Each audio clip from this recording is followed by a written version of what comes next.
सुप्रभात बच्चों, कैसे हैं आप सब। उम्मीद है आप लोग बिल्कुल ठीक होंगे।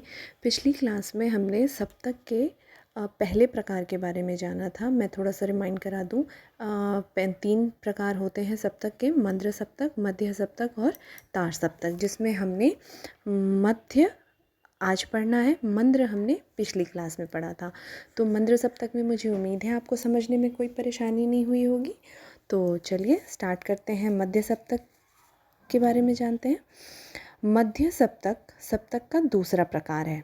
जैसा कि अभी मैंने बताया कि पहला प्रकार मंद्र सप्तक था, हमने पिछली क्लास में उसके बारे में पढ़ लिया, उसे पहचानेंगे कैसे ये भी जान लिया।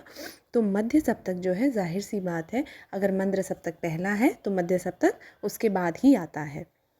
संगीतज्ञ मुख्य रूप से मध्य सप्तक में गाया बजाया करते हैं।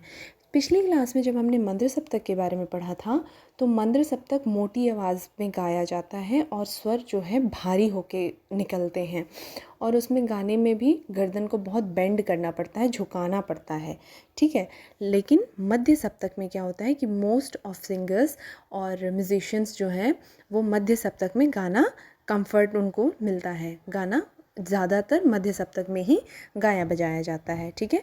इस सप्तक के स्वरों का उपयोग अन्य सप्तक के स्वरों से अधिक किया जाता है, क्योंकि हम ज़्यादातर गाना इसी सप्तक में बजाते हैं या गाते हैं, तो इस सप्तक का इस्तेमाल ज़्यादा होता है। अन्य सप्तक दोनों सप्तकों के मध्य में आता है। यह सप्तक जो है मध्य सप्तक, ये दो, मंद्र सप्तक और तार सप्तक, इन दोनों के मिडल में आता है, इसीलिए इसको मध्य सप्तक भी कहते हैं, ठीक है। मध्य सप्तक के स्वरों की पहचान के लिए कोई बिंदु नहीं लगाया जाता। पिछली क्लास में जब हमने मंद्र सप्तक के बारे में पढ़ा था तो उसमें हमने हर स्वर के नीचे बिंदु लगाया था, जिससे ये डिफाइन होता है, समझने में आसानी होती है कि वो किस सप्तक के स्वर हैं। तो अगर स्वर के नीचे बिंदु लगाते हैं तो वो हो जाता है मंद्र सप्तक, सबसे पहला वाला सप्तक। मध्य सप्तक जो कि बीच में है, इसमें किसी भी तरह का कोई भी बिंदु या कोई निशान नहीं लगाया जाता, जिससे ये समझ में आता है कि ये किस सप्तक के स्वर होते हैं, मध्य सप्तक के स्वर होते हैं। तो जैसे यहाँ पे फॉर एग्जाम्पल यहाँ पे लिखा हुआ है सा रे ग म प ध नी।